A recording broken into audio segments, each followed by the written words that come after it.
Hola a todos, qué lindo ver este lugar lleno de tanta gente. Muy buenas tardes a todos. A nombre del directorio de la Comunidad Judía de Chile, queremos darle la bienvenida a esta entrevista, titulado Los desafíos de Oriente Medio tras el 7 de octubre. ¿Se escucha? ¿Más fuerte? ¿Más despacio? ¿Ahí atrás escuchan? ¿Y ahora sí? Ya, bueno, eso no depende de mí, pero bueno. Voy a partir de nuevo. Hola a todos. Es un honor, la verdad, estar acá y ver tanta gente. Cuando hay tanta gente movilizada, la comunidad, muy lindo, y más en una situación como esta. Queremos darle la bienvenida a nombre del director de la Comunidad Judía de Chile. Quiero agradecerle al Mercaz, que siempre se pone y se presta con este lindo lugar para estar. Y solo unas pequeñas palabras de estar acá. En tiempos difíciles como estos hoy, es un honor tener con nosotros a una querida amiga de nuestro pueblo. De tanto escucharlo, creo que soy su amiga, aunque no me conozca.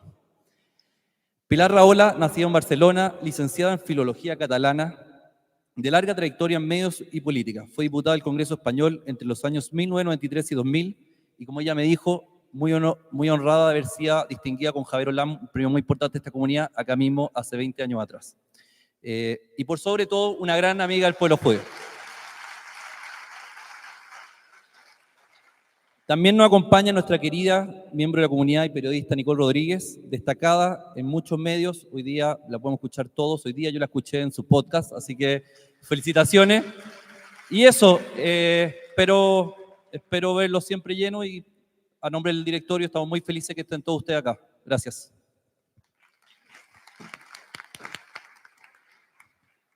Bueno, bienvenida Pilar, una amiga de la casa y eso nos pone muy contentos porque amigos nos falta, ¿no? No sé si me lo pueden subir un poco ahí porque estoy como gritando. Sí, y Pilar está mal con el aire acondicionado. Amigos nos faltan, te decía Pilar, y de repente nos sorprende que personas, comunicadores, analistas, políticas también, tú tuviste una carrera política o la tienes todavía porque uno nunca deja de serlo, yo sé, pero sean amigos del Estado de Israel y miren el conflicto del Medio Oriente de una manera un poquito más ecuánime, ¿no? Y con mayor neutralidad. Partamos con lo que nos convoca y el por qué quizás estás acá. ¿Qué pasó, Pilar, con el nuevo conflicto que empezó el 7 de octubre? ¿Qué pasó con la respuesta de los países? ¿Qué pasó con la respuesta de los organismos internacionales? ¿Qué pasó? Que después de pocos días del 7 de octubre ya la respuesta y las presiones y el relato, la narrativa era distinta. Duró muy poco el apoyo a Israel. Bueno, buenas tardes a todos. La verdad es que es un honor, se lo comentaba al director de la comunidad, que cuando me dieron aquí el premio Javier Olam, tengo diversos premios que agradezco todos, pero fue realmente extraordinario vivir el Yom HaShoah, fue mi primera Yom HaShoah, lo viví aquí en Chile y tengo un recuerdo vivido de esto, ¿no? Pero más allá del premio Javier Olam, alguien me ha comentado estos días, hace 20 años, en ese momento, todo esto que está pasando ya lo decía. Por tanto, llega aquí alguien muy cansado. En el fondo estoy, imagino que como todos ustedes, muy cansada de prever lo que finalmente acabaría pasando y está pasando. Estaban todos los indicadores clarísimos, el fenómeno islamista como crecía, el discurso de la izquierda criminalizando a Israel como iba elevándose, la mentira permanente de la prensa que se mantenía permanentemente y que hacía un daño en la opinión pública y acabaría estallando, la absoluta inutilidad de la Unión Europea, el papel cada vez más integral y sobre todo preocupante de Irán, el papel silente de Rusia que enseñaba la patita, todo estaba. Pero era igual, es un poco como pasaba en los años 30, ya veías todos los síntomas y los signos del antisemitismo, cómo podían llegar al punto que llegaban, y sin embargo tampoco eso no lo paramos, ¿no? Creo que una vez leí una frase de la Torá, me parece que es de la Torá, y si hay algún rabino que me perdone, creo que pone, si te dicen que te matarán, créelo, ¿no? Algo así, lo leí en algún lugar. Hacía mucho que estos tipos nos dicen, os vamos a matar. Jamás no miente, Hezbolá no miente, Irán no miente.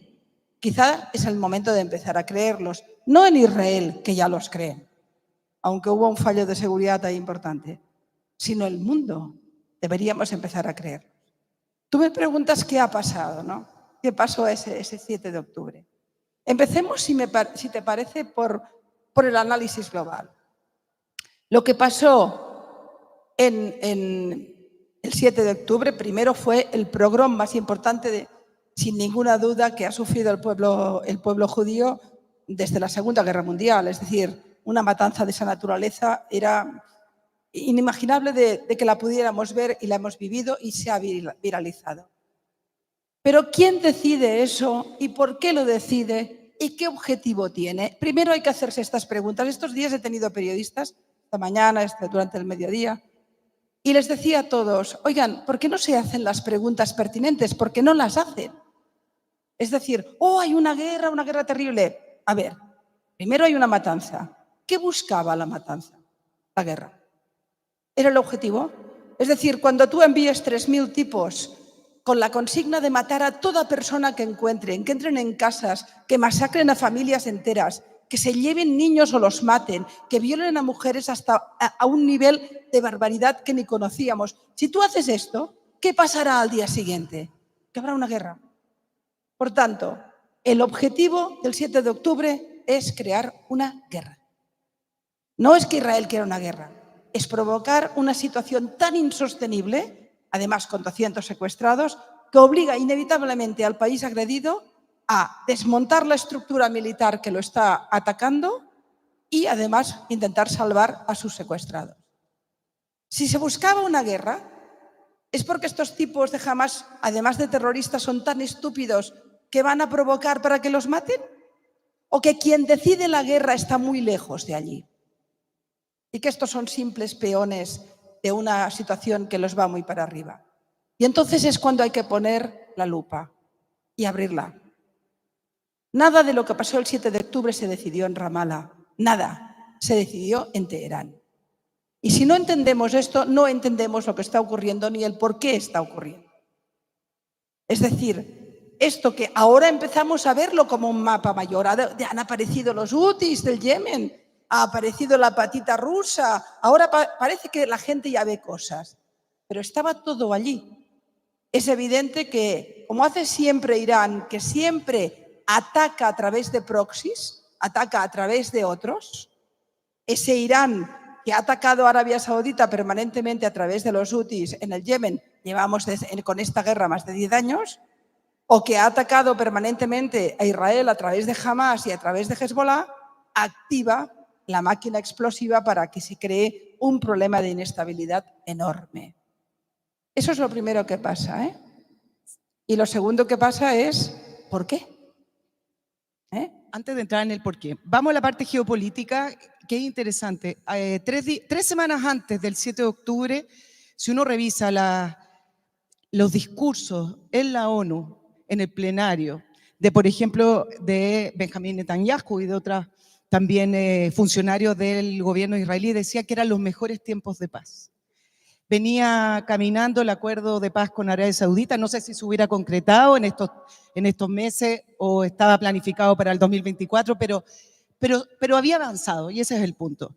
Entonces nos quedamos con un panorama, con un big picture de que eran los mejores tiempos de paz. Tuve la oportunidad de entrevistar también al embajador de Israel en Chile por otros temas y también decía que eran los mejores tiempos de paz para el Medio Oriente y para Israel.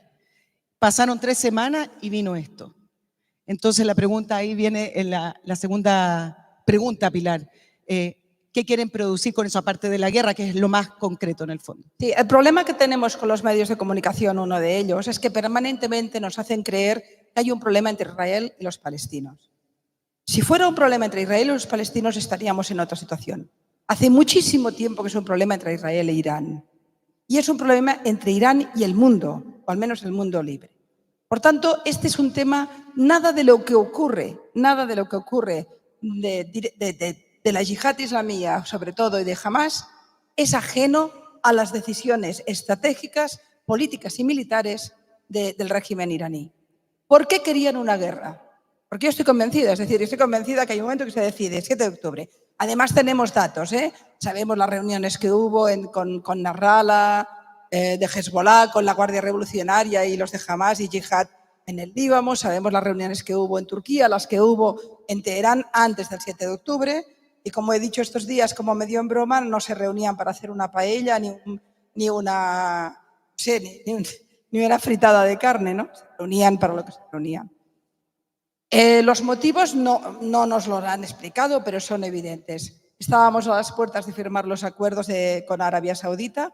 Firmar los acuerdos con Arabia Saudita es lo más importante que le pasaba a la región desde la paz con Sadat. Es decir, realmente Netanyahu, si firmaba eso, culminaba una carrera política, que ahora se le ha truncado, pero la culminaba, porque estábamos hablando de un acuerdo que cambiaba el mapa de Oriente Medio, lo cambiaba. El hecho de que el país de la Medina y la Meca de golpe tuviera relaciones económicas, comerciales y probablemente defensivas con Israel era un cambio de rumbo. Yo lo oí a alguien decir una vez, gente de los Saud, nos hemos pasado la vida queriendo destruir a Israel, hemos descubierto que no lo vamos a conseguir, mejor aliarse, ¿no? Evidentemente tiene que ver con cómo les está creciendo Irán. Pero lo cierto es que el primer motivo que Irán tiene para que esto estalle es de qué manera voy a conseguir frenar, como mínimo frenar, y de tempore, hasta vete a saber cuánto, los acuerdos de Abraham. Pam, lo consiguió al minuto. Esos tiempos de paz, esos tiempos de bonanza, esa posibilidad de que esto empezaba a calmarse, Irán lo ha roto, lo ha destruido. Irán, paz, etc. El segundo motivo es energético, y hay que irlo explicando. Hay una auténtica guerra en el mundo por cómo va a pasar el gas, o por el lado israelí hacia Europa o por el lado iraní, que es el acuerdo que ha hecho con Rusia, Irán con Rusia, por más de 40.000 millones. Es un acuerdo de hace muy poco y que, por tanto, tiene interés en desestabilizar Israel, en crear un gran problema con Israel para mantener seguros los intereses gasísticos en la zona. Es otro gran elemento. Y el tercer elemento importante es que se estaba deshinchando como un globo que perdía oxígeno el tema palestino, porque al mundo árabe ya no le preocupa. Los árabes han utilizado a los palestinos durante décadas, pero ahora no tienen ningún interés. En broma he dicho más de una vez, ha habido más manifestaciones en Santiago de Chile por los palestinos que en el Cairo o que en Rabat. Es decir, no es cierto, esto era un tema, y además con los acuerdos de Abraham entrábamos en una fase donde Arabia Saudita habría ayudado a crear una solución. Irán necesita que esté abierto permanentemente como rehén la causa palestina para poderla utilizar en el impacto en todo el mundo islámico. De manera que también es una guerra del relato. Y por eso tuvimos lo que tuvimos. Evidentemente hay más cosas. Años y años de adoctrinamiento, de preparación de una estructura militar terrorífica, años. Hoy miren, lo he traído porque son datos que son simpáticos de conocer como mínimo, para que lo vean. Claro, han estado 14 años, preparándose para... Así, aquí es, ¿no? Ahora no lo voy a encontrar. Soy fantástica cuando busco algo. No lo van a tener. Es igual. ¿Saben cuántos kilómetros tiene el metro de Nueva York? 390, si no me equivoco, Y luego el resto tienen... Creo que el más grande es el de Londres, que tiene unos 400. Los túneles de Hamas tienen alrededor de 700 kilómetros. Es decir, es una estructura militar, toda ella pensada para la guerra, con una cantidad de almacenamiento de armamento terrible, imposible de poder encontrar a los secuestrados. Cuando uno se pregunta cómo que el ejército no encuentra, es que estamos hablando de una locura. Estamos hablando del doble de kilómetros de todo el metro de Nueva York. Y además con una potencia económica y militar enormemente fuerte. Han estado 14 años preparándose. 14 años. Y algún día hablaremos de los errores de la inteligencia israelí en no tener claro que esto podía pasar. Pero ahora no estamos en ese punto. Ahora hay que salvar la vida, ¿no? Hablemos del otro actor, Qatar. ¿Qué tan relevante en los movimientos geopolíticos es Qatar? Porque siempre ha sido un financista del terrorismo y ahí se alojan además líderes terroristas. Qatar es un país que era calladito. Qatar quiso salir al mundo, compró eventos deportivos. Ya no están en cuevas, digamos, los jeques árabes. Qatar ya quiere disputar un rol que antes no tenía, pero el peso no se le hace a Irán. Ahora, ¿qué rol tiene Qatar en el conflicto desde el 7 de octubre? Es uno de los hechos más hipócritas que podemos vivir. Es como Qatar de golpe se convierte en el mediador de los secuestrados cuando es el país que más financiación al Estado Islámico, a Al-Qaeda y a Hamas ha dado. Es decir, es el sumum de la vergüenza. Pero claro, Qatar es culpa nuestra. Qatar es culpa nuestra. ¿Cuántos chilenos se fueron al Mundial de Fútbol? Es decir, y ya no les cuento de mi país. ¿Cómo es posible? Compraron un equipo de un Mundial de Fútbol, compraron el Mundial de Fútbol. Un país que tiene 60 grados, que hizo los estadios con trabajo semiesclavo del sudeste asiático y que no le preocupó a nadie, pero y que evidentemente le compró a la FIFA porque tienen dinero para todo, igual que han comprado universidades. Claro, entonces Qatar no es nada. Qatar es un país de nada, pequeñito, con muchísimo dinero, con una fuente energética tan importante como la que tienen, pero que tiene poco peso. Pero, sin embargo, todo ese dinero sí que ha servido para engrosar toda la estructura militar de Hamas, para financiar universidades todas de élite en todo el mundo, porque no solo es Harvard o es... Las inglesas están muy calladas, pero yo recuerdo haber leído hace más de 10 años que Qatar financiaba Cambridge. Esperen que esto no salga por ahí también, ¿eh? ¿Y para qué creen que es? Háganse esta pregunta. En este conflicto hay que hacerse muchas preguntas. A ver, Qatar es un país que tiene mucho interés en crear científicos, médicos, grandes educadores, premios Nobel. ¿Les parece? Y claro, por eso pone dinero Harvard, porque tiene mucho interés en la ciencia. ¿O será porque tiene interés en tener un control del relato en los que van a crear a los grandes dirigentes de Estados Unidos? Todo esto está muy pensado, está muy planificado y además Qatar es un país que tuvo las santas vergüenzas de estar en la alianza contra el Daesh y de financiar el Daesh, todo a la vez. Y todo el mundo calladito porque todos dependemos de sus fuentes energéticas. Es decir, al final lo que tenemos es, o por ignorancia, o por hipocresía, o por interés, una capacidad enorme de negar las evidencias que tenemos delante nuestro. Qatar es una bomba de tiempo, pero bueno, la gran bomba de tiempo es Irán. Sí. Hay distintos niveles para que analicemos, Pilar, con respecto a la respuesta. Te pregunté qué pasó después del 7 de octubre, que duró tan poco el apoyo a Israel. Creo que primero está la fase política que podemos conversar y después la fase comunicacional y también de la gente y de la ciudadanía. Vamos con la fase política, porque todo lo que tú has descrito y que podríamos seguir describiéndolo desde el punto de vista geopolítico, eso lo saben. El presidente de Estados Unidos lo sabe, el presidente de Francia lo sabe, el presidente de cualquier país de Occidente lo saben. Pero ¿por qué empiezan a debilitar el apoyo a Israel con respecto a la respuesta militar, pidiendo altos al fuego, cese al fuego, una tregua, sabiendo lo que ocurre durante esas pausas? A ver, no podemos disgregar lo político de lo mediático y de lo social. Es decir, todo, porque al final los políticos son animales pobres que mayoritariamente que tienen mucho miedo a la opinión pública, que dependen de los estatus y dependen de las situaciones y desgraciadamente no tenemos estadistas. A ver si lo tenemos claro, no tenemos Churchills, tenemos Chamberlains. No tenemos Churchills hoy en día. En Europa ninguno, pero aquí que les cuento. No hay. Y entonces, eso sí, tenemos gente con ínfulas, eso sí que hay, pero nada más. Entonces, lo primero que tenemos es una debilidad de la clase política mundial en la que o nos salen tipos de extrema izquierda con la cabeza como un tambor o nos salen tipos de la extrema derecha que creen que todo lo pueden resolver fácilmente con la fuerza.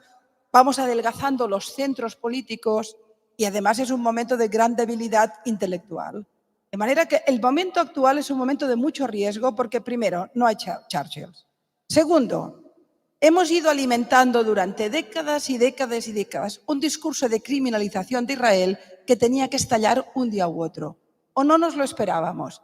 ¿Cuánto tiempo hace que la izquierda del mundo considera que Israel es lo peor de lo peor, que tiene un discurso a la contra, que tiene un discurso criminalizador, que Israel no tiene derecho a existir, que mata niños, porque siempre son niños, que son blancos, poderosos, ricos, exitosos y malos? Todo esto, décadas y décadas en las universidades de todo el mundo, en los dirigentes de las izquierdas, porque además la izquierda, la normal, permítanme que lo diga así, la centrada, ha comprado el relato de la extrema izquierda en este tema. Evidentemente que hay mucha gente en los sectores de izquierda absolutamente moderados y conscientes de esta situación, pero mayoritariamente han comprado el relato. ¿Por qué lo han comprado? Primero, por la debilidad, y segundo, porque como ha ido cuajando la idea de que los israelíes son los responsables del conflicto, son el obstáculo para la paz, aunque las evidencias no sean esas, es absolutamente igual. Entonces, a partir de ahí, los políticos, antes de tomar la decisión, se lo piensan. Luego hablaremos de Boric, que es diferente. Ese es un exaltado. Vamos a hablar de Chile, pero después. Ya nos acercaremos. No, a Boric le dedicaremos un cariño, pero antes vamos a por esto, ¿no? Y luego tenemos el tercer fenómeno. Tú imagina un momento de debilidad política, un momento de gran desconcierto a nivel mundial, donde no hay nadie que tenga una dirigencia del mundo más o menos clara, excepto China, que ahí está. Luego tenemos un discurso trabajado desde hace décadas, desde el estalinismo, de criminalización del Estado de Israel como un Estado colonial, imperialista, en fin, y con la idea de que el palestino es el pobre siempre, el desgraciado, el que no tiene culpa. Los palestinos son vírgenes de todo. Es espectacular, ¿no? Un poco yo la impresión que tengo es que esa izquierda que tenía el emblema del obrero que luchaba contra el capitalismo, que era el ejemplo del oprimido, esto se les cayó con la caída del comunismo y han sustituido al obrero por el palestino, pobrecito, también lo mismo, oprimido, en fin, etcétera, ¿no? Han sustituido el póster del Che Guevara por la kefía palestina. Y se han quedado, ahora tenemos otra causa, ¿no? Porque no es cierto que todos estos tengan causas a favor de las víctimas, no es cierto. ¿Dónde han estado? Masacraron a 100.000 armenios en Nagorno-Karabaj, que hicieron una limpieza étnica en 2 días. Yo no he visto manifestaciones, no las he visto. No he visto una sola manifestación de una sola feminista en el mundo diciendo que había sido terrible la violencia de género el 7 de octubre. Las mujeres hemos vivido en nuestro propio tiempo el ejemplo de barbaridad contra la mujer más masivo que se ha vivido nunca. Y no ha habido ni una manifestación de una feminista relevante. En el movimiento Me Too, calladito. Nadie, no existían. Todo esto te da una sensación de que no tenemos gente que defiende ideas de libertad o está a favor de las víctimas. Tenemos hiperideologías clavadas en causas concretas, pero ignorando las otras. Toda esta izquierda ha ignorado el sufrimiento y la lucha de las mujeres iraníes por sus libertades durante todo este tiempo. Ni una manifestación. Han ignorado e ignoran el hecho de que las niñas en Afganistán no puedan estudiar.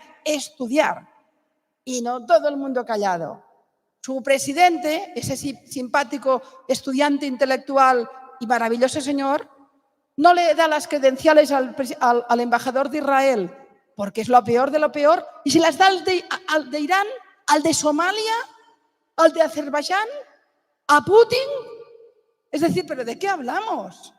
Oiga, usted no es un defensor de ninguna causa, usted es un inmoral.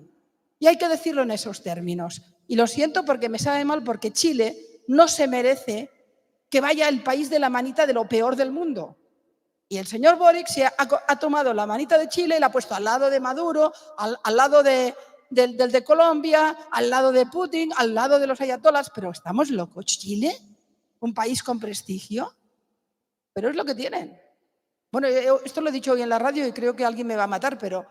y por cierto, felicidades a la comunidad por la carta que enviaron. Planten cara, planten cara. Porque su presidente se ha olvidado que ustedes son chilenos y los ha tratado de judíos. No olviden esto, que murieron chilenos en el 7 de octubre. Y según me dijo el otro día el embajador, nada, ni una palabra de decir, oye, qué triste, ¿no? Es curioso cómo al pueblo judío siempre se le recuerda que es judío, aunque sea profundamente chileno, profundamente alemán, profundamente argentino. Hay un momento en que todos ustedes, de golpe, los jóvenes, imagínense, les recuerda a alguien que ustedes son judíos. Y ya no son tan chilenos. Pero me fui, ¿verdad? No, está bien. Puedes irte lo que quieras. Pilar, No, espera, que quería acabar con esto. Y el tercer elemento que hace que todo haya cambiado es el fenómeno de la viralización. Ustedes deben preguntarse cómo es posible que prensa seria, pongamos la BBC porque es lo más notable, cómo la BBC es posible que compre como información válida todas las barbaridades que dice Hamás, que al minuto y medio ya sabe que hoy han muerto 543 personas, de las cuales 544 son niños. Es decir, ¿cómo es posible? Que lo compre la BBC. Hoy he dicho en la radio, me parece que ha sido, no sé dónde, el periodismo en el conflicto de Oriente Medio se ha cargado todo su código deontológico. Todo. No informa, hace propaganda. Y además de un lado. Y cuando tú estás en un conflicto de guerra, yo he estado en guerras, sabes que la primera víctima de una guerra es la verdad. Y nunca puedes creerte una causa contaminada, una fuente contaminada. Y todas las fuentes que hablan de 25.000 muertos, de no sé cuántos miles de niños, etcétera, etcétera, todo viene de una misma fuente que es Hamás. Y la compran. La compran la BBC, la compran la CNN, la compran los grandes periódicos del mundo. ¿Qué pasó? Esa es la pregunta. ¿Qué pasó? Pasó que ahora vivimos en una época en la que Goebbels tiene Internet. Y Internet tiene poder. Y antes, para hacer una crónica de una guerra o de un conflicto, los periódicos serios o la prensa seria buscaba al experto en política internacional, se lo pensaba, verificaba las fuentes, no había prisa. Las redes han impuesto un ritmo inmediato. Y entonces si salen unos tipos diciendo los israelíes acaban de masacrar a 1.300 personas y eso corre en las redes y de golpe, ayudado por los bots rusos, se vuelve viral, el tipo de la BBC dice, nosotros no lo hemos publicado. ¿Y quién lo dice? Bueno, el Ministerio de Sanidad de Gaza. Bueno, entonces estamos tranquilos, una fuente que confiable. Claro, todo esto al final hace que mi vecino, que es una buena persona, que es universitario, que es decente, no se ha conmovido con lo que ocurrió el 7 de octubre. Ahora, no solamente lo viral, reporteros que estaban ahí en la zona y que están en la zona también tienen un sesgo importante. ¿Te acuerdas del tema del famoso hospital destruido por Israel, que finalmente había sido un propio misil de ellos? Y yo vi reporteros en terreno reporteando y dando números desde allá. Es decir, no es solamente un tema de las mentiras que pueden estar surgiendo en las redes sociales, sino que hay un sesgo importante de los reporteros que además algunos son gazatíes que reportan para agencias internacionales. Hay que tener una cosa muy clara. Nadie informa o trabaja en Gaza si no lo permite Hamás. Cuando se habrán sorprendido que las organizaciones humanitarias hayan sido pro Hamás en todo momento. Es que si no, no trabajan allí. Es que son ellos mismos. Es decir, tienen una gran capacidad para la propaganda. Se quedan aquellos nombres que son el de esto de los refugiados, el Save the Children, el no sé qué, todo, pero en realidad en el terreno son ellos, manejando la información, manejando los números, pasando esa información. Los periodistas que trabajan en la zona, algunos son independientes, pero también esos independientes tuvieron informaciones que luego no dieron para no quedar mal con Hamás. Es que alguien me comentó que el embajador de Chile en Estados Unidos ha hecho un tuit o algo muy antipático contra Israel, ¿no? Y en contra de un profesor de Derecho Internacional que había espiado. Y ayer que hablaba con senadores comentaban, ¿y por qué el embajador y tal? Y he respondido, porque sale gratis. A ver, el embajador de Chile en Estados Unidos, si sale con una voz fuerte contra Israel, ¿qué pierde? Nada. ¿Qué gana? Prestigio, una mejor posición con su propio gobierno, la gente que lo aplauda, mira qué valiente que es. Es decir, bueno, por tanto, ¿por qué no? Entonces, muchos de los periodistas que cubren la zona saben que en sus redacciones de periódicos, si hacen una crónica balanceada, no la van a comprar. Pero si hacen una crónica de niños muertos y de hambre en Gaza y tal, van a tener éxito. Y se ha creado una rueda de la que... En este conflicto se ha visto como nunca lo que tú estabas conversando acerca de los medios de comunicación. Creo que Al Jazeera ha hecho un trabajo hace muchísimos años, como ha penetrado con canales en los idiomas locales, por lo demás. Irán abrió un canal en Venezuela. Tengo la impresión, Pilar, y quiero saber tu opinión, que en este tema Israel va muy atrás y siempre dejó rezagado la lucha comunicacional, quizás preocupado de lo militar, pero dejó que se ampliara un discurso en contra de Israel sin tener una contraparte. Es decir, acá uno ve que hay radios chilenas y hay canales chilenos que reciben cable de la mañana de agencias palestinas. Entonces, ¿qué noticia van a dar? ¿La de la agencia palestina contra qué? Si no hay ningún cable que llegue para contrarrestar esa información. Está muy atrás Israel en la pelea comunicacional. Primer conflicto que veo que ponen un vocero a hablar todos los días. ¿Tienes esa impresión? Sí, la tengo, pero es que hay que tener en cuenta que, oigan, ustedes los judíos son muy pocos. Es que esto a veces se olvida. Como llevamos tantos siglos de propaganda del poderío judío, a lo mejor se lo han creído. Son muy pocos. Son muy pocos y los otros son muchos. De entrada hay que tener en cuenta que en el mundo hay 1.900 millones de musulmanes que tienen, lo cual no significa que haya la inmensa mayoría de gente magnífica que además quiere vivir en paz y en democracia. Pero evidentemente hablamos de una masa social con países muy poderosos, con muchísimo dinero. Hay más dinero en Kuala Lumpur que en Wall Street. Se olvida. Capaces de tener una interferencia permanente, no en Al Jazeera, en las agencias de comunicación mundiales, en Reuters. Es decir, y por tanto hay un control. Y luego, además, Irán es un país muy poderoso, que además tiene una alianza con Rusia, que además la tiene con China. Todo esto tiene una influencia. Y en Latinoamérica ha penetrado, gracias a Venezuela, por toda Latinoamérica. Ustedes tienen un lío en la triple frontera. Bueno, lo tienen un poco más lejos, los argentinos más cerca, pero lo de la triple frontera es terrible. Toda la droga del Líbano se blanquea en la triple frontera y lo sabe todo el mundo. Y se ha creado una red que es una red peligrosísima que fundamentalmente es para conseguir dinero para Hezbollah, pero que luego también puede ser un factor de altísimo riesgo para la seguridad.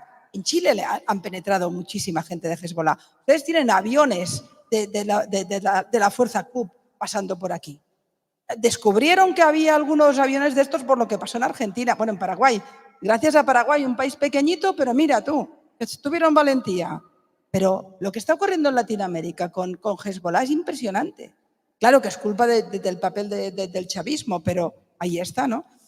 Entonces, claro, yo puedo entender que Israel, que es un país pequeñito, que dedica un tanto por ciento, creo que el 25% de su PIB o quizá más, a defensa, que lleva 75 años con amenaza de destrucción, que hay movimientos políticos y países miembros de la ONU que lo quieren destruir o lo dicen.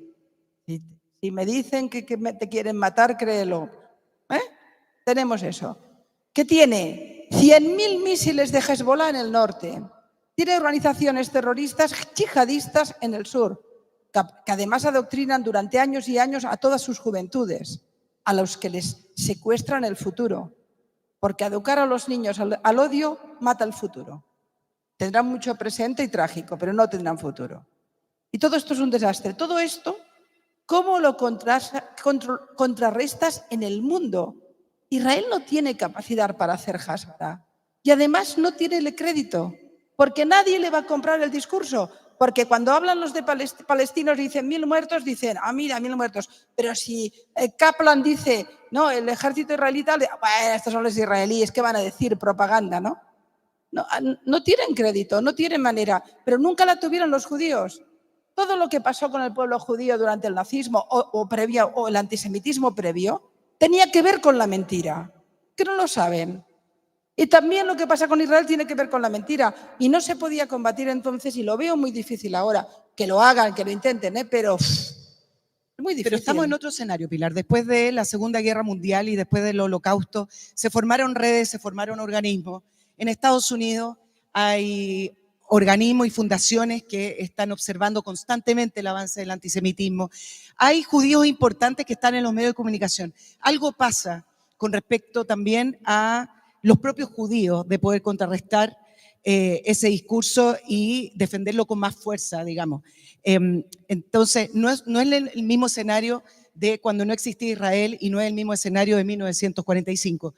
¿Qué pasó con esas instituciones? ¿Qué pasó con todas esas redes que el pueblo judío logró construir, que incluso teniéndolas no ha podido evitar que el antisemitismo o el discurso antisemita, como se vista el discurso, sea antisionismo o anti lo que sea, pero siempre lo visten de distinta manera? ¿Por qué esas instituciones no han logrado también evitar que, por ejemplo, hoy estemos en un aumento del antisemitismo que venía de antes del 7 de octubre? Mira, yo lo veo muy difícil. Piensa que después de la Segunda Guerra Mundial hay dos fenómenos que interactúan en la imagen que Israel tiene en el mundo. Una es el discurso de esta izquierda durante décadas y décadas. Yo me crié en una universidad donde el discurso contra Israel formaba parte del discurso de la libertad. En una universidad al finales del franquismo, donde tú decías no a Franco y no a Israel porque era muy malo. Es decir, formaba parte del mismo relato. Esto viene de décadas y décadas. Por tanto, hay ese fenómeno que alimenta un nuevo antisemitismo. Es un antisemitismo 2.0, no es el clásico, es otro. Pero evidentemente es antisemita. Cuando unos tipos te dicen muy dignos, no, yo no soy antisemita, tengo un amigo judío, siempre tienen uno, ¿eh? El negrito de Harvard. Exacto. Yo soy antisionista. Dices, bueno, pues muy bien. ¿Y qué es el antisionismo? ¿Qué significa? Significa que a un pueblo que ha sido perseguido endémicamente y contra el que se creó una industria de exterminio que mató 3/4 partes de la población en Europa, le niegas el derecho internacional.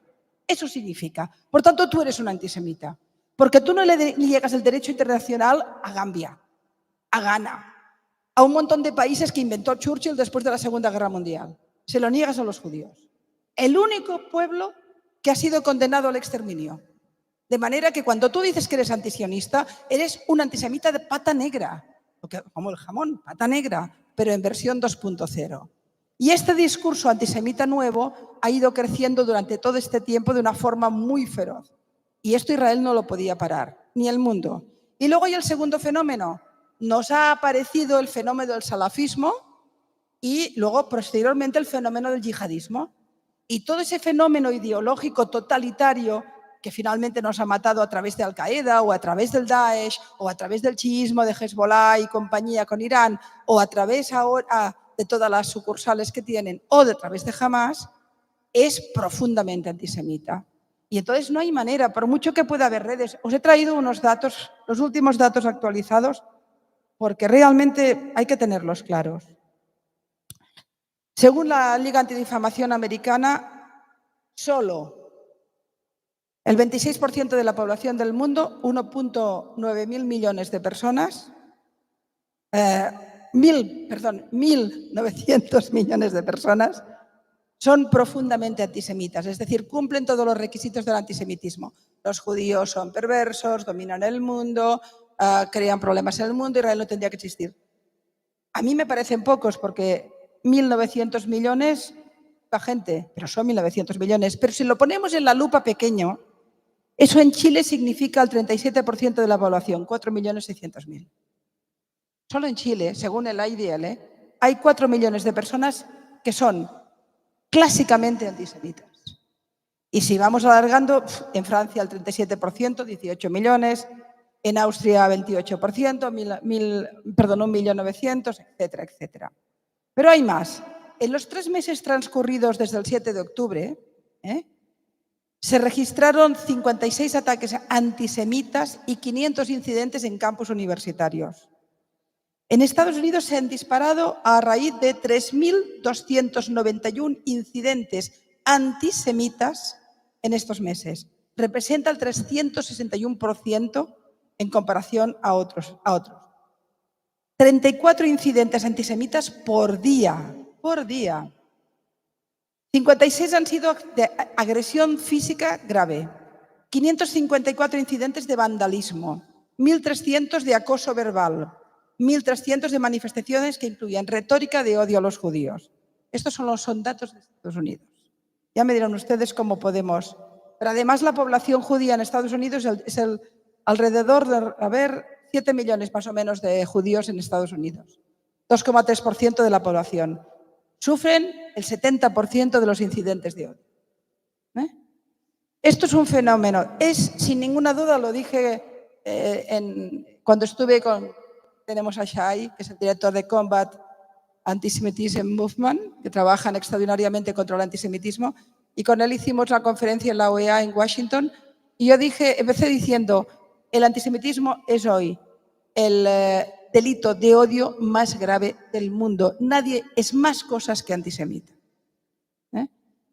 Claro, que pueda haber redes judías que se defiendan, que pueda haber, Israel puede hacer más Hasbara, que seguro que puede, pero esto lo sobrepasa.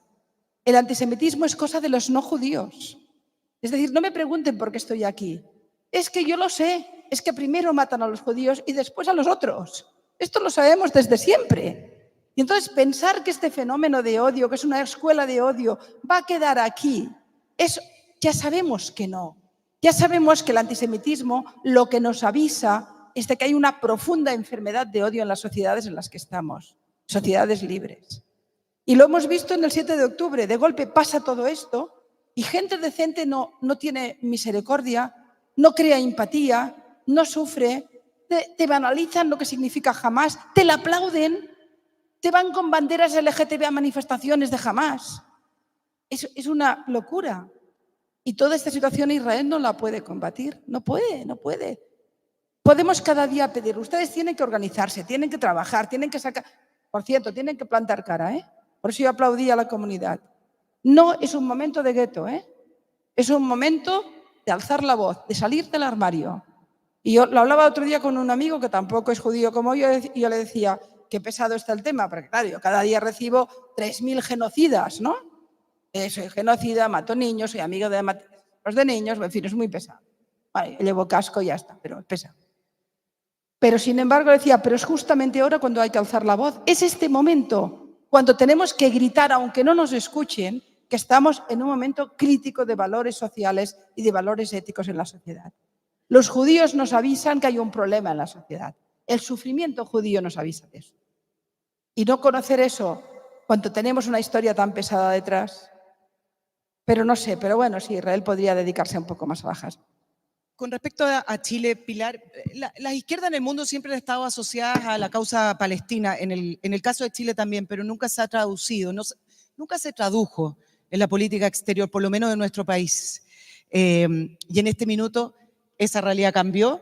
Ya no estamos hablando de antisemitismo en las personas como un grupo a lo mejor un grupo específico o personas individuales, sino que estamos hablando de un gobierno que no lo declara abiertamente, pero si sacamos los rasgos de personas o de los rasgos del antisemitismo, es un gobierno antisemita.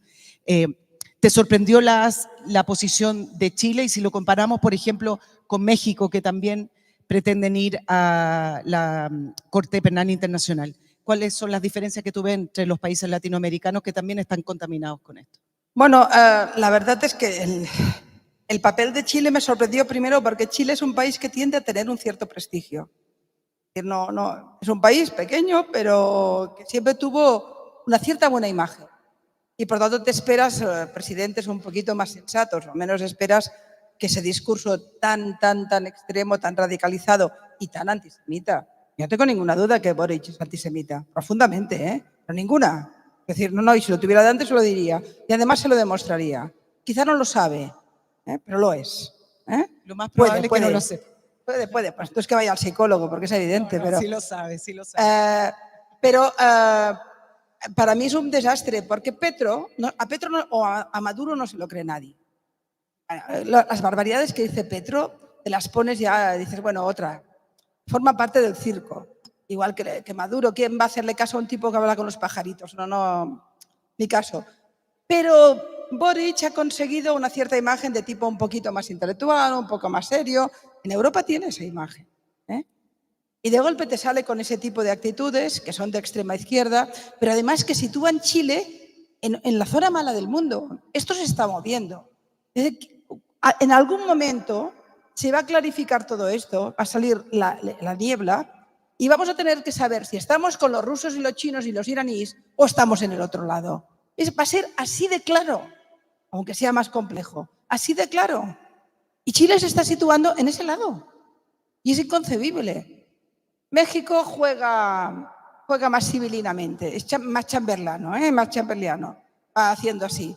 Y luego ya que te cuento, ahora veremos con Argentina, el kirchnerismo ha sido también eje bolivariano. Es que el daño que ha hecho Venezuela en toda la región es terrible. Pero yo creo que Chile podría haber intentado tener un discurso propio, más francés.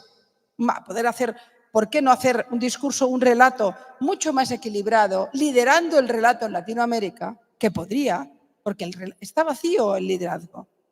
Y ha decidido que no. Y al final lo que va a hacer es arrastrar Chile a las peores posiciones del mundo, ¿no? Esto a ustedes los marginaliza seguro. Aparte de que yo creo que para la comunidad judía y para, un chico vasco,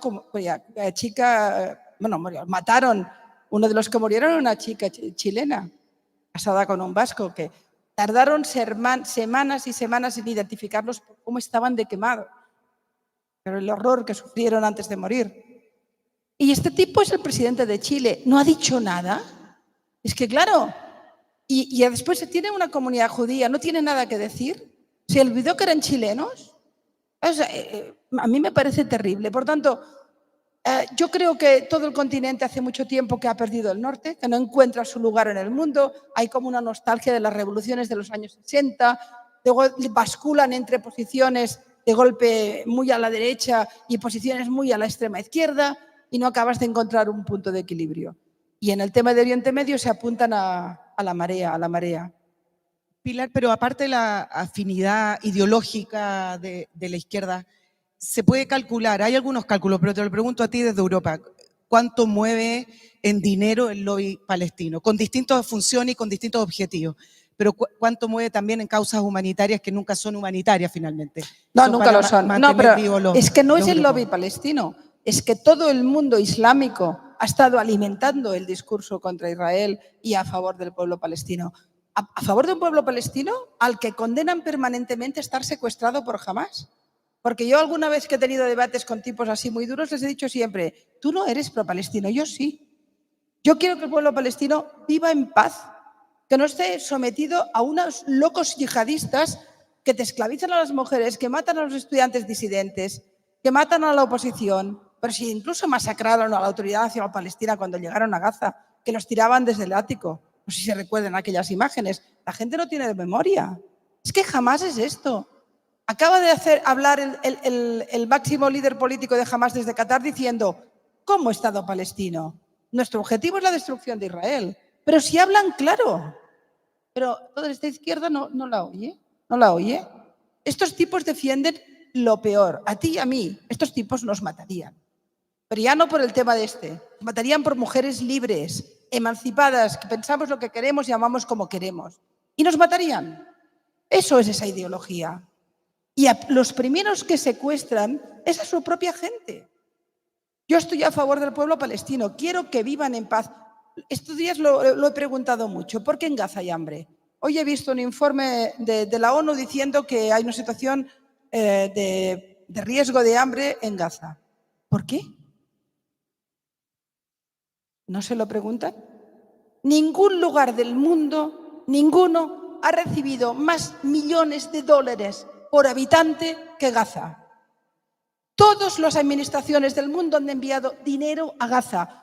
Administraciones locales, comarcales, regionales, federales, estatales, organismos humanitarios, la ONU, la Comisión de los Refugiados, todo Dios da dinero. Qatar, Irán, ¿por qué hay hambre? Lo diré de forma más provocativa. ¿Por qué Gaza no es Singapur? Porque con ese dinero montas unos balnearios y nos vamos todos de vacaciones. Podrían vivir en el oro, y en cambio hay hambre. Y todos estos Boric no se lo preguntan. Cuando hablan de la opresión de los palestinos, ¿no recuerdan que hace 14 años que Hamás manda allí? ¿Que han recibido fortunas ingentes y no lo han utilizado nunca para su gente? Esto no se lo preguntan. Es que el gran problema del momento es que todos estos tipos tienen respuestas. pero no se hacen ni una pregunta. Y cuando te haces las preguntas quedan atrapados. Por eso niegan el debate. Es un momento que es el momento de la pancarta, no del debate. Conmigo no quieren debatir. Oiga, que debatan, igual no tengo razón, pero no. Es un momento de dogmas de fe, no de ideas. De manera que, bueno, ahí estamos. No. Entonces Chile nos ha tocado el Bariche, es que no sé. No lo puedo entender. No, yo no puedo entender como gente universitaria, entiendo que decente, que tengan valores éticos modernos, puedan llegar a defender o banalizar o aplaudir o justificar la barbaridad que significa Hamas. ¿Pero qué ideología se piensan que es? ¿Es ideología salafista? ¿Es aplicación de la Sharia? ¿Es dominio de las mujeres? ¿Es dictadura completamente contraria a los derechos fundamentales? ¿Es intentos de dominio del mundo a través del concepto islámico? Es esto. El salafismo en la versión sunita y el chiismo en la versión ayatolás son las ideologías totalitarias con más militantes de la historia. El nazismo no tuvo tantos. Y sin embargo, bueno, ahí estamos, levantando la banderita. Pero es difícil de explicar, Pilar, esa contradicción gigante de estar levantando la banderita y estar apoyando el terrorismo de Hamas y a la vez también salir a apoyar la muerte de Masha Amini, que murió por tener mal puesto el velo, o la premio Nobel de iraní, que está en la cárcel. Y todos reclamando porque justamente el premio Nobel está en la cárcel por ser mujer, escribir. Entonces, ¿quién lo reclama? no, hubo protestas, pero lo que te quiero decir es la contradicción gigante de hacer protestas. Hubo más protestas por la joven Amini, sí, porque duró prácticamente un mes. Pero es una contradicción gigante de estar protestando contra eso, contra ese régimen y a la vez estar apoyando la causa de Hamas. Hacen una inhibición, es decir, han convertido al palestino en el ejemplo, el paradigma de la víctima. Es lo que te decía antes, ya no es el obrero oprimido por el capitalismo, ahora es el niño palestino oprimido por el Sahab, es decir, por el ejército israelí. A partir de ahí se convierte en el sumum en una izquierda que ha perdido el norte porque su modelo social estalló, le cayó y por tanto no ha acabado de encontrar un modelo propio. De golpe se convierte esta víctima en la víctima de toda víctima, porque además el israelí es blanco, porque es el mito, es todo blanco, con ojitos azules, poderoso, exitoso. Israel tiene que hacerse perdonar por tener éxito, por no haber fracasado. Entonces, yo me acuerdo, el otro día puse la foto del niño secuestrado en Twitter para recordar que hacía un añito, y un tipo me dice, mira, qué racista, pones un niño con ojos azules y blanquito. No, pongo un secuestrado, idiota. Pero es que igual ni sabía. Pero el tipo estaba con la bandera palestina y no sé qué, no sé cuántos. Bueno, de esto recibo cada día montones. Es muy útil porque los voy bloqueando, así me saco imbéciles. Pero en fin, jóvenes, los jóvenes que hay en la mesa, por aquí, a ser activos en Internet, a ser activos, a responder, a enfadarse, a defender vuestras razones. Tenéis razón, tenemos razón. Aunque el mundo no nos la dé, tenemos razón. Hay que creérselo. Yo estoy convencida, si no, no estaría aquí. No me estaría metiendo en este lío, que es un lío. Y que me crea bastantes problemas. Les aseguro que me iría mejor si no defendiera esto. Sí, yo te pregunté por la penetración comunicacional, pero también te pregunté, y quiero saber tu opinión, de la defensa misma que hacen los judíos cuando se enfrentan. Quizás hoy es muchísimo más claro porque estamos en un conflicto tremendo y de los más grandes que se ha vivido en el último tiempo, pero en general, el propio judío se ha ido quedando callado en esta confusión que a veces existe de la solución de dos estados. Entonces uno dice, bueno, claro, sí, pues también tienen que tener, y como todos en Israel y todos los judíos opinamos, no hacen la distinción entre lo que son los problemas políticos internos, las crisis políticas, las decisiones políticas versus el defender al Estado de Israel y defender también a los judíos. ¿Te parece que también hay poca defensa de los propios judíos? A ver, pobres, déjame decirlo así, es decir, es que claro, ¿qué son los judíos? Son gente normal que tienen sus trabajos, sus vidas. Uno es médico, el otro es poeta, el otro es maestro de escuela, yo qué sé, la otra es psicóloga o es lo que quiera, o científica, que son chilenos o son argentinos o son franceses. Es decir, son personas con una identidad cultural y memorística y quizá religiosa que viven como ciudadanos normales en sus países y en el mundo. Y de golpe ese mundo les recuerda que solo son judíos. Y entonces cualquier persona que es médico o psicólogo o maestro de escuela se tiene que convertir en militante.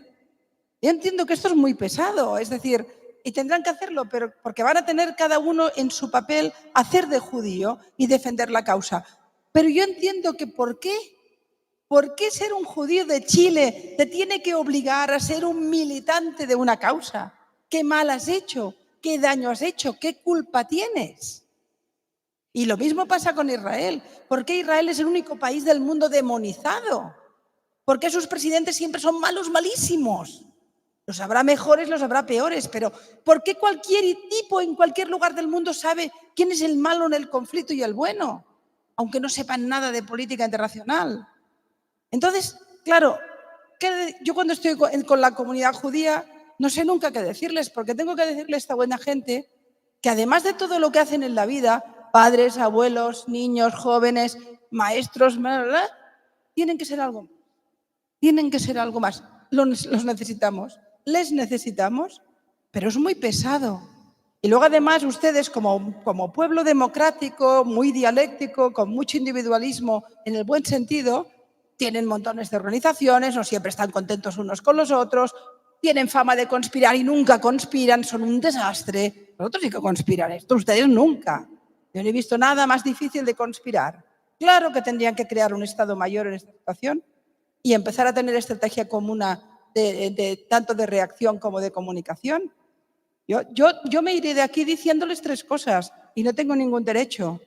Lo siento mucho, les ha tocado, tendrán que ser activistas. Segundo, no pueden esconderse, es un momento de dar la cara. Más que nunca, porque habrá un momento que nos van a dar la razón. No van a ganar y habrá que estar aquí. Y tercero, tienen que superar diferencias si las hay, conozco el caso chileno, y crear sinergias comunes, porque esto va a ser muy duro, porque los datos que ahora empezamos a tener van a empeorar. ¿No ha habido pintadas en ninguna sinagoga en Chile? ¿No ha habido ningún insulto? ¿No hay ningún joven en las universidades que ha tenido problemas? Espérense, va a ir a peor. Va a ir a peor. Por tanto, empiecen a prepararse. Esto en estos momentos es un momento malo. Hace 20 años les dije, esto tiene mala pinta. Estaba muy lejos de que tuviera mala pinta con lo que tenemos ahora. Y además tenemos quienes tendrían que crear conciencia crítica. Estos movimientos humanitarios, han desaparecido. Los movimientos negros en Estados Unidos defendiendo Hamás. Pero oigan, que los judíos les ayudaron con la lucha contra el racismo, que ayudaron a Luther King, por favor. Es que ni eso saben. Es un momento de tanto desconcierto intelectual. Perdona la confesión, yo noto un vacío moral. Un profundo vacío moral en mi sociedad y en mis amigos. Y no reconozco a mis amigos, no reconozco esa falta de equidad y de compromiso con los valores occidentales. No lo reconozco. Quienes atacan a Israel están atacando la civilización moderna. A ver si lo entendemos. ¿Por qué estoy yo aquí? Porque me atacan a mí. No soy israelí, no soy judía, pero me atacan a mí en lo que creo, en la sociedad en la que creo, el mundo en el que creo, el que quiero para mis hijos y mis nietos. Eso es Hamás. Es el enemigo de la civilización, como lo es el Daesh, como lo es Al-Qaeda, como lo es Irán. Irán no, ayatolás de Irán. ¿Y quién es la civilización moderna? Las mujeres que luchan en Irán. Esas son nuestras. Esas forman parte de la civilización.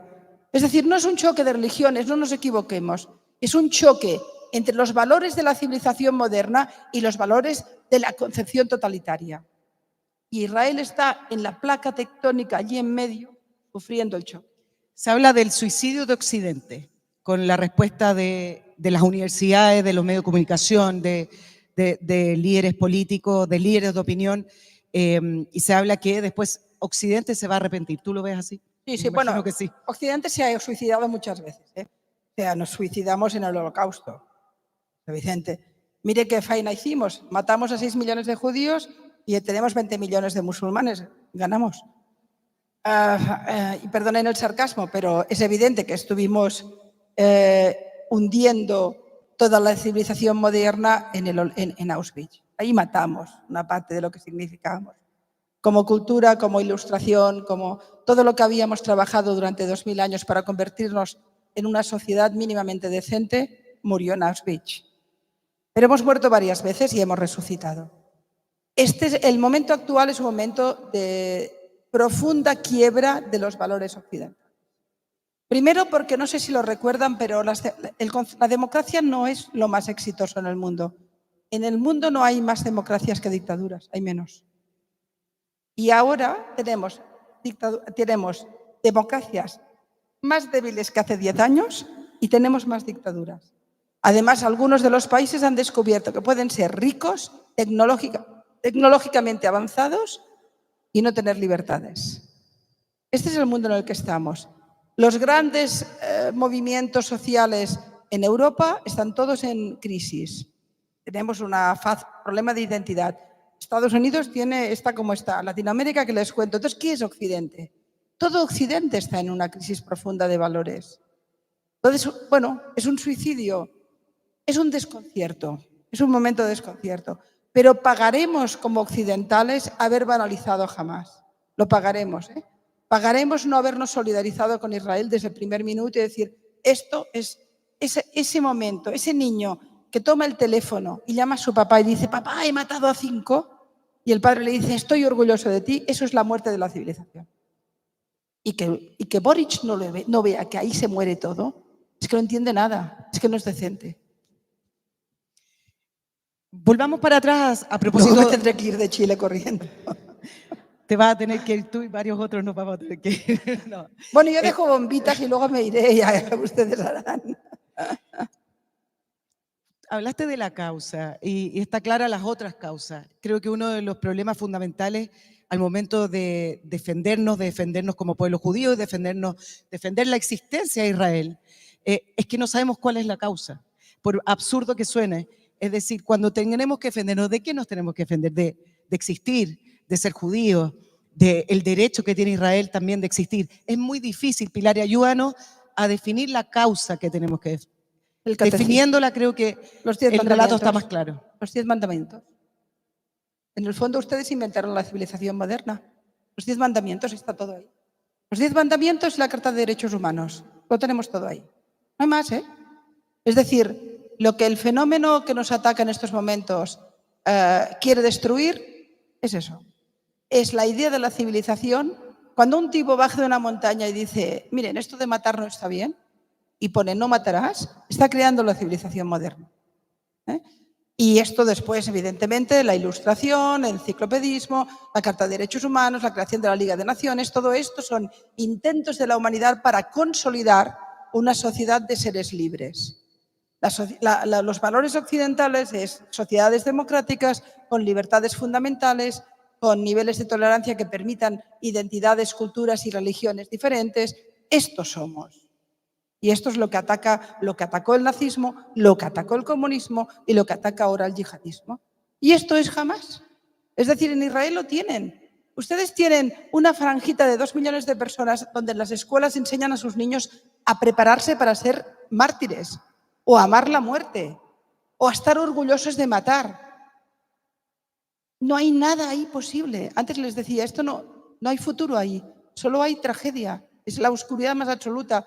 Una vez mi amigo Enrique Zimmerman, hace muchos años, me llamó un día por teléfono y fíjate que si hablamos de hace tiempo, me llama por teléfono y era vacaciones, yo estaba en mi pueblecito en la costa, en Cadaqués, en mi país, y pues, es el pueblo más bonito del mundo, por tanto no vayan, que es pequeño y no cabe la gente, pero donde vivía Dalí, Cadaqués, es muy lindo, es el pueblo de mi familia. Solo hace 900 años que veraneamos allí. Estaba en mi pueblecito y me llama Enrique y me dice, te explico lo que me ha pasado porque no te vas a creer. Había entrevistado a Barghouti. ¿Ustedes recuerdan un líder de Hamás terrorífico, un tipo malvado? Bueno, había el jeque aquel, el que estaba en una silla de ruedas que bendecía a los niños suicidas. Y luego estaba Barghouti, que era el jefe político de Hamás. Que Israel, pues bueno, lo elevó a los altares, digamos, en algún momento. Pero Barghouti, Enrique consiguió una entrevista con Barghouti. Y me llama y dice, acabo de entrevistar a Barghouti. Lo típico, lo meten en un coche, le tapan los ojos, le dan vueltas y ¡pam!, tiene Barghouti delante. Entonces el tipo empieza a decirle, bueno, todo el discurso del gran Satán y bla, bla, bla. Cuando se acaba, le dice, Enrique, tomamos un té, hablamos un rato. Para un periodista, tener capacidad, además siendo judío en su caso, de poder hablar después sin micrófonos con el líder de Hamas era importante. Y el tipo le dice, ¿tú tienes hijos? Y Enrique le dice, sí, tengo 3 y tal. ¿Qué van a ser de mayores? Pues no sé, felices. Una respuesta civilizada, ¿no? ¿Qué serán tus hijos de mayor? Feliz. Y él dice, mira, aquel que está jugando allí, Mohamed, 15 años, es mi hijo. No sé si es el mayor o el menor, no sé ahora. Y lo llama, Mohamed, dile a mi amigo Enrique que serás de mayor. De mayor me pondré una bomba y mataré judíos. Y Enrique me dijo, cuando escuchas esto, no hay remedio. Su hijo orgullosamente decía, papá, me estoy formando para matarme, para morir y matar. Y esa era la máxima aspiración, ¿no? Claro, esto parece imposible, pero ayer se lo decía al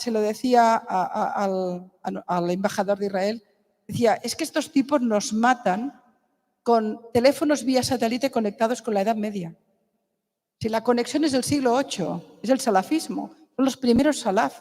La concepción de un mundo con la sharia, con el dominio absoluto, sin libertades, todo lo que hemos construido como civilización moderna ha desaparecido, el retorno, pero con la tecnología que la civilización moderna ha creado.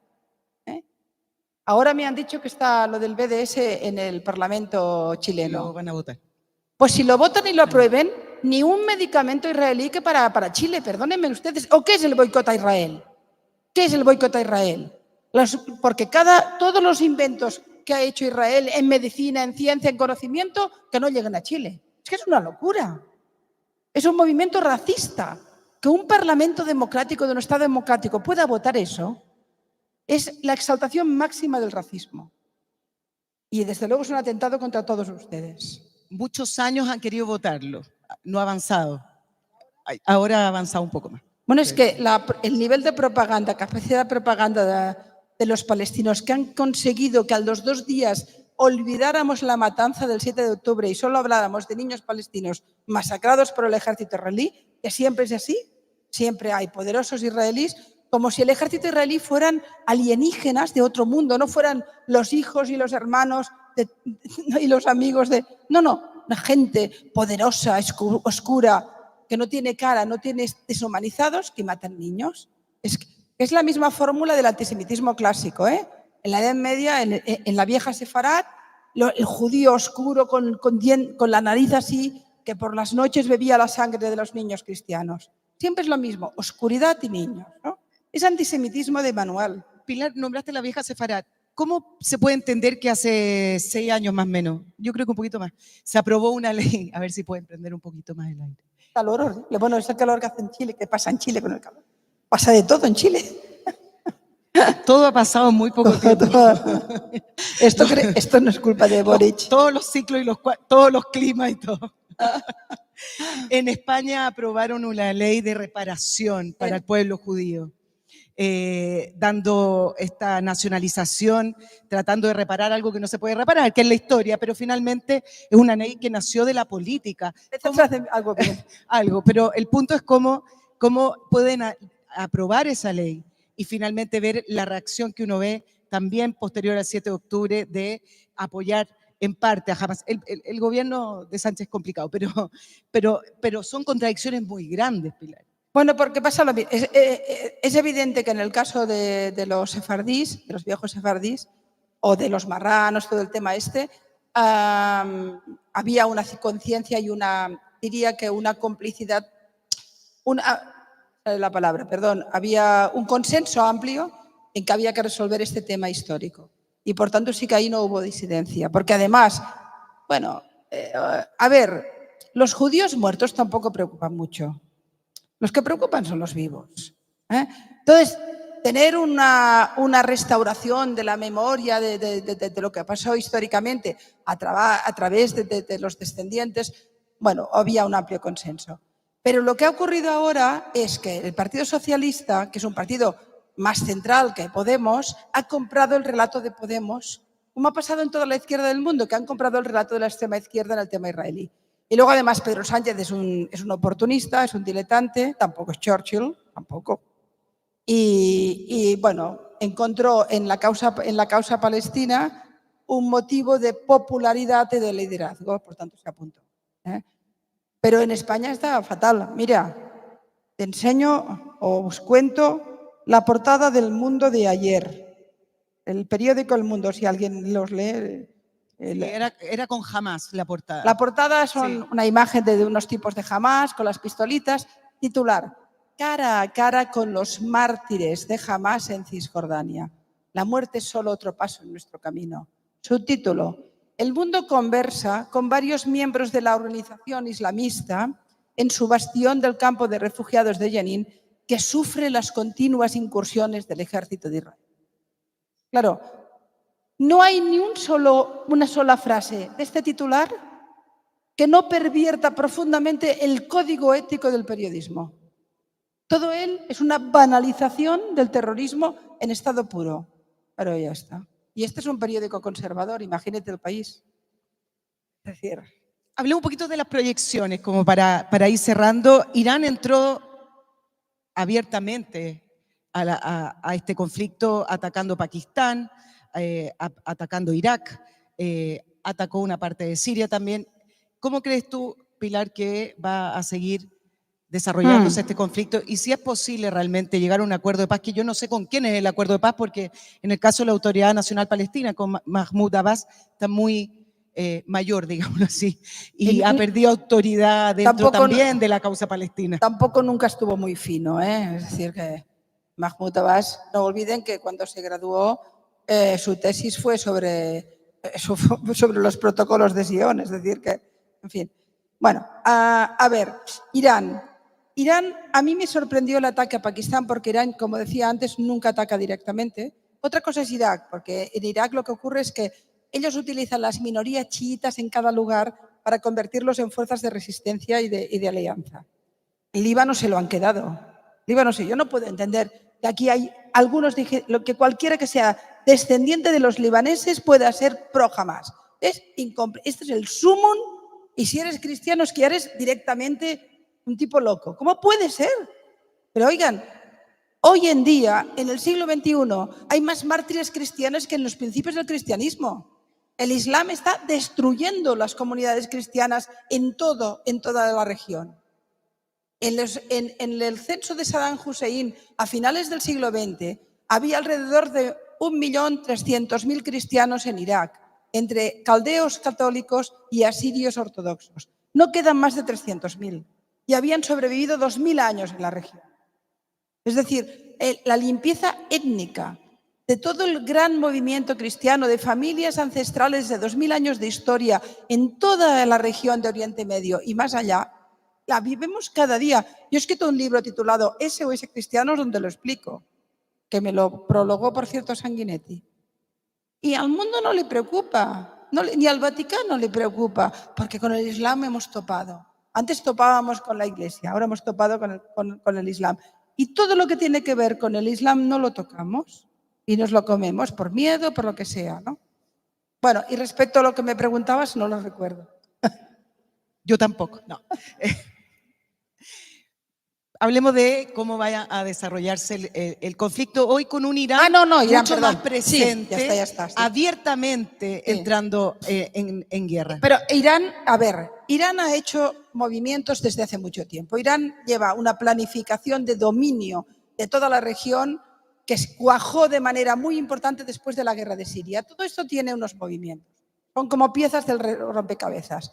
Irán, cuando empieza todo el fenómeno del Estado Islámico y toda la invasión de Irak, etcétera, Irán refuerza su posición en Siria y además con una Siria débil, Hezbollah se convierte en el ejército sirio, el fuerte. Pero además refuerza su alianza con Rusia. Los rusos probaron armamento que ahora están utilizando en Ucrania en la guerra de Siria. ¿Quién gana la guerra de Siria? La gana Irán, la gana Hezbollah, la gana Rusia y la gana Turquía. O sea, muy bien no nos fue. Y después de esa posición, con el dominio completo del Líbano, con la financiación del gran ejército de Hezbollah, es de una enorme capacidad mortífera. Y con las minorías chiitas que tienen el Yemen y que tienen Irak, ha ido reforzando su posición en la zona. Y ahora llega el momento, cuando empiezan los acuerdos de Abraham, que Irán se plantea que tiene que plantar cara, porque los acuerdos de Abraham cambiaban el mapa y reforzaban a Arabia Saudita. Y entonces el tipo es cuando... Y yo creo que de ahí viene esta guerra. Y de ahí viene, fíjate que ellos dejan que Israel lo vaya desgastando jamás y Hezbollah de vez en cuando, pero luego están intentando limpiar toda la región. Creo que lo del Pakistán fue un error. Creo que se han retirado rápidamente, creo, pero ya veremos. Confrontación directa entre Irán y Israel, no se va a producir. Además, Irán es un país con una crisis económica importante y con una contestación social enorme. Es un país que lo aguanta el 25% de la población y el poder, nada más.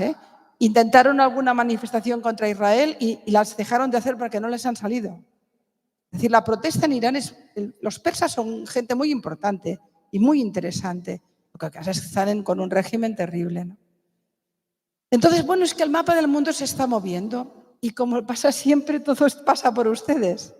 Es decir, al final son poquitos, pero miren qué lío, en qué lío se meten, ¿no? Sí, Anthony Blinken, el secretario de Estado de Estados Unidos, dijo que se volvía a abrir la puerta para el acuerdo con Arabia Saudita si es que Israel terminaba con su arremetida militar en Gaza.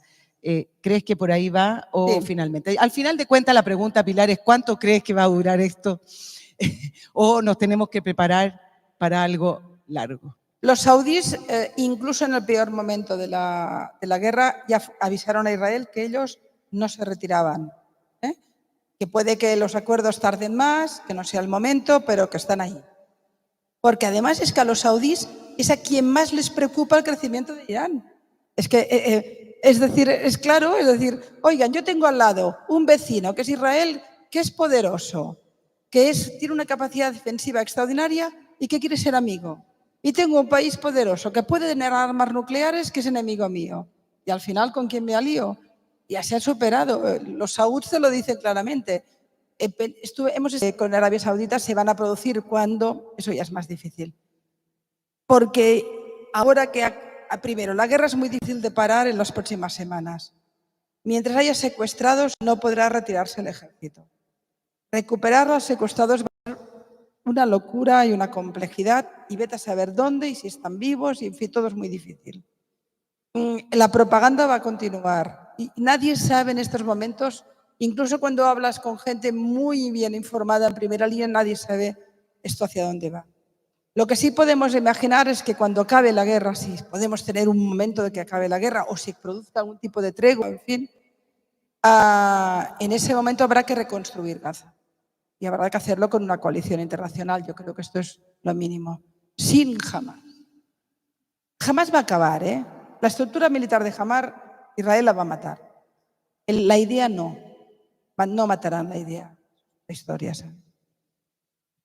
¿Qué va a pasar con la solución del Estado palestino, que es lo que Europa también está presionando? Hoy, sí, pero Europa es muy hipócrita en eso. Europa es hipócrita, pero Europa no quiere una guerra tan cerca de ellos. Pero además... ¿qué tan real es ese levantamiento de decir, no hablen más de un acuerdo de paz, hablemos de la solución de dos estados, que es el nuevo discurso de Borrell, el representante de la Unión Europea?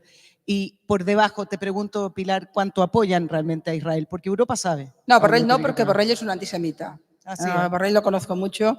Bueno, es un tipo que es de mi país, es catalán, pero nos odia. Es decir, llegó a decir que los catalanes estábamos infectados y había que desinfectarnos por nuestra lucha territorial y tal. No, eso es un tipo muy complicado, muy sectario y muy dogmático, y desde siempre, a los inicios de su juventud, estuvo en un kibutz y él lo recuerda siempre, pero después tiene un discurso clásico de extrema izquierda desde hace mucho tiempo. Israel ya nos ha dado Borrell nos ha dado ya muchos disgustos. Pero como habla en nombre de la Unión, parece yo que sé qué. Esto es una gran hipocresía. Primero, ¿cuántas veces Israel ha planteado un Estado palestino? 5. 5 veces. Si no hay un Estado palestino hoy en el mundo, es porque no han querido los jordanos, no han querido los egipcios, no han querido los palestinos, y las 5 veces han dicho que no, incluso cuando se les ha ofrecido el 100% de Cisjordania, el 100% de Gaza y Jerusalén Este de capital. Y han dicho que no, y se mantienen en el no. Por tanto, lo primero, cuando Pedro Sánchez dice hay que reconocer al Estado palestino, yo pregunto, ¿con quién? ¿Dónde? ¿Con qué fronteras? Porque yo no conozco ni un solo israelí, o prácticamente ninguno, que cuando le dices, oye, hay la posibilidad de hacer una tregua o una paz y crear 2 estados, te diga que no. Cuando se firmó la paz con Sadat fue una locura en Israel. No conozco a nadie con más ganas de tener la paz que los israelíes. Pero, bueno, ahora Netanyahu ha hecho unas declaraciones que se las podría ahorrar, también esto, pero porque el hombre está muy nervioso. Pero lo cierto es que, claro, sí, 2 estados, ¿con qué fronteras? ¿Con quién? ¿Quién lo firma? Jamás acaba de decir desde Qatar está en contra del Estado palestino, que lo que quiere es la destrucción de Israel. ¿Y entonces qué haces? ¿Con quién pactas? Tú no puedes decir hay que imponer un Estado cuando quien tendría que tener el Estado ni te acepta las propuestas, ni te acepta las treguas y te mantiene en la guerra. Es que no. Pero no lo sé, de verdad. Mira, probablemente ustedes van a irse con más preguntas. Es que todos estamos iguales. No hay muchas respuestas, ¿eh? No las tenemos todas. El mundo se está moviendo. Todo se está moviendo. El periodismo está en crisis. Los valores éticos están en crisis. La política está en crisis. Es un momento complicado. Pero ganaremos alguna vez. Alguna vez. Hemos ganado algunas veces. Sí. Hemos ganado. Es que no hay opción. Para terminar, Pilar, la gente suele repetir que la historia se repite y ese es el temor que en general sienten las comunidades cuando uno ve, por ejemplo, en el caso de Chile, en un país que se vivía tremendamente tranquilo con el tema palestino-judío y las comunidades vivíamos tranquilas, muchas amistades entre comunidades y eso no es la realidad de hoy día, con lo que hemos comentado con el gobierno de Gabriel Boric, es la misma realidad que viven otras comunidades en sus propios contextos en otros países. Tú vienes de Europa y nos puedes contar, porque acá a veces nos sentimos solos y agredidos y pensamos que esta es la peor situación de una comunidad judía y a lo mejor en otros países se vive relativamente lo mismo. No, yo creo que la situación de las comunidades judías en Europa es peor, ¿eh? Francia en estos momentos probablemente es el país con más delitos de antisemitismo por día no sé si de todo el mundo, pero prácticamente, al menos en el mundo occidental. Lo que ocurre es que aquí en Chile, primero ustedes viven en una falsedad. Yo no me creo 500.000 palestinos. Mentira. Mentira. Y lo digo con todo. Mentira, no me salen los números. Esto es lo primero. Pero como han creado, juegan mucho con los números, igual que te dicen 25.000 muertos, no lo sé. ¿Quién lo ha contado? ¿Cómo lo sabemos? ¿Saben al minuto, cada día? Bueno, ya tuvimos 500 muertos en un hospital que resulta que el hospital estaba íntegro. O sea que cuidado. Pero no me creo, muy a menudo todo este fenómeno trabaja con la propaganda. Y si tú dices que son 500.000, es más poder. Pero sinceramente no me salen los números. ¿Cuántos salieron de Belén? Ahora, si cuentan a todos los árabes como palestinos, entonces a lo mejor salen un poquito. Pero en Chile ustedes tienen de entrada el estigma de que son la comunidad palestina más poderosa del mundo. Mentira. Mentira. O la más numerosa. No, es cierto. A partir de ahí, es evidente que ustedes son pocos. No, es una comunidad grande. Pero no creo que estén sufriendo aún el hostigamiento que están sufriendo comunidades más grandes o en donde hay comunidades musulmanas más grandes como en Europa. Los judíos en Bélgica, en Suecia, en Francia, tienen una situación muy complicada ahora. De hecho, en Suecia está habiendo mucha gente que se está yendo. Suecia, un país, empezaron a llegar refugiados de la guerra de Siria, llegó mucho salafismo y todo esto complicó las cosas. Es la fusión entre la izquierda y el islamismo. Es que es alucinante. La izquierda más radical se fusiona, es Ahmadinejad y Chávez dándose la mano. ¿Es esto? Pero esto es una locura. Pero esto lo hemos vivido y esto ha contaminado toda Latinoamérica. Yo creo que en el caso de Chile lo peor que les ha pasado es el presidente.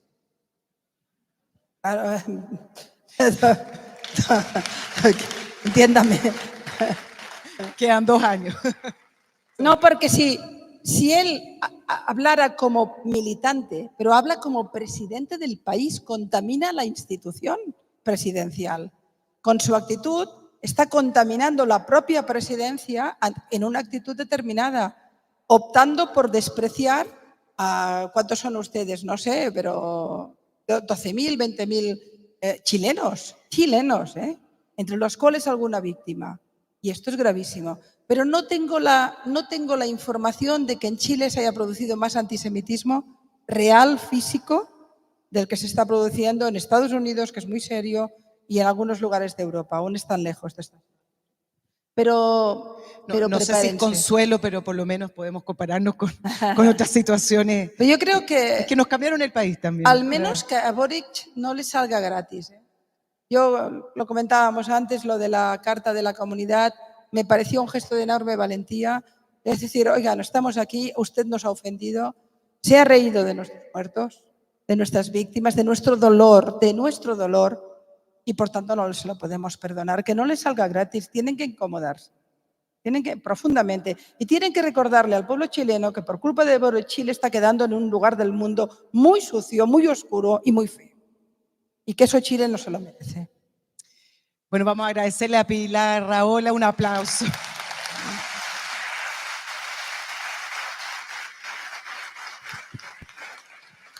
Y quiero invitar a la presidenta de la Comunidad Judía de Chile, a Ariela Gosín, quien ahora se sumó a nosotros para que te pueda De todas saludar. formas, Ariela, ven. Pero de todas formas, si me permiten, también están pasando cosas interesantes.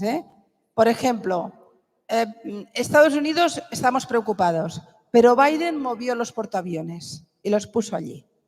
Lo puso delante del Líbano y lo puso delante del Yemen. Quiero decir que empieza a haber preocupación en algunas cancillerías porque el fenómeno de Hamás está mimetizando en las franquicias del Daesh y de Al-Qaeda que hay por Europa. Y un día de estos vamos a tener una bombita, seguro. Y empieza a haber preocupación de que alimentando y blanqueando la locura de Hamás puede haber gente radicalizada por Europa y dice, bueno, pues nos vuelve a tocar. Y no tenemos ninguna posibilidad de parar esto como no empecemos a actuar muy rápidamente. Es decir, como hace 20 años dije, esto va a ir a peor, va a haber atentados, y pasó, les digo ahora que va a volver a haber atentados vinculados al yihadismo. Y que no va a quedar y que jamás ha creado una espoleta que va a tener, es una piedra que va a empezar a tener muchas olas. Y eso ha hecho que Alemania se haya preocupado, que Francia se haya preocupado, que Bélgica se haya preocupado, a pesar del relato público, y que hayan tenido posiciones un poquito más sensatas. Y Boric tiene en Chile un problema con Hezbollah que se ignora, es que el tipo no tiene inteligencia en su país, que es un problema muy serio, vinculado a la triple frontera.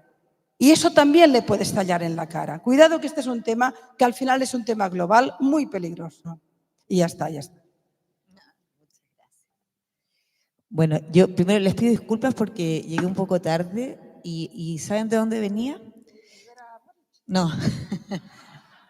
No, del Día Internacional del Holocausto, la conmemoración que hizo la Embajada de Alemania con la Embajada de Israel.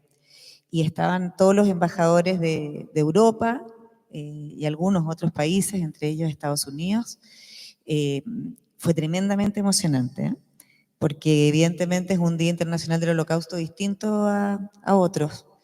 Y ver ahí a la embajadora de Alemania hablando además muy bien, muy clara, y también a los agregados militares de Alemania, con el agregado militar de Israel, etcétera, fue un momento muy especial. Y cuando fui a prender la vela, me emocioné mucho y me dio como un sentido de responsabilidad histórica muy grande. Sentido de responsabilidad histórica que no es mía, es de todos los que estamos acá, es de todos nosotros y con los que hemos estado trabajando ya desde el 7 de octubre, con ese sentido de responsabilidad y con una emoción muy grande y con la idea de que no podemos dejar pasar las cosas, de que no podemos dejar que día a día el discurso antisemita crezca, la demonización de Israel, etc. Y en eso estamos y estábamos cuando decidimos que era una espectacular idea en este momento, y no era en otro, invitar a Pilar Y quiero agradecerle enormemente primero a Nicole, que siempre está disponible para nosotros y que es una tremenda periodista, una gran entrevistadora. Muchas gracias. Y a Pilar, que es otra gran periodista, que ha levantado la voz por la razón, por los valores, que no ha tenido miedo a pesar de la violencia que se recibe cuando uno levanta un dedito para hablar en favor de Israel o de los judíos, así que te lo agradecemos mucho. El dedazo, la mano, todo. No sé si recordaron que hace algunos años ella fue nombrada como Javerá Olam, en vez de Javer Olam. Javerá Olam, amiga del mundo, porque nosotros no esperamos mucho más que la gente sea justa, sea objetiva, que levante la voz, que no tenga miedo. Y lo mismo les pedimos a todos. Así que gracias también a todos por haber venido, por tener interés en el tema, por haber venido a escuchar a Pilar. Y gracias, Pilar, por estar con nosotros y a Nicole por entrevistarla.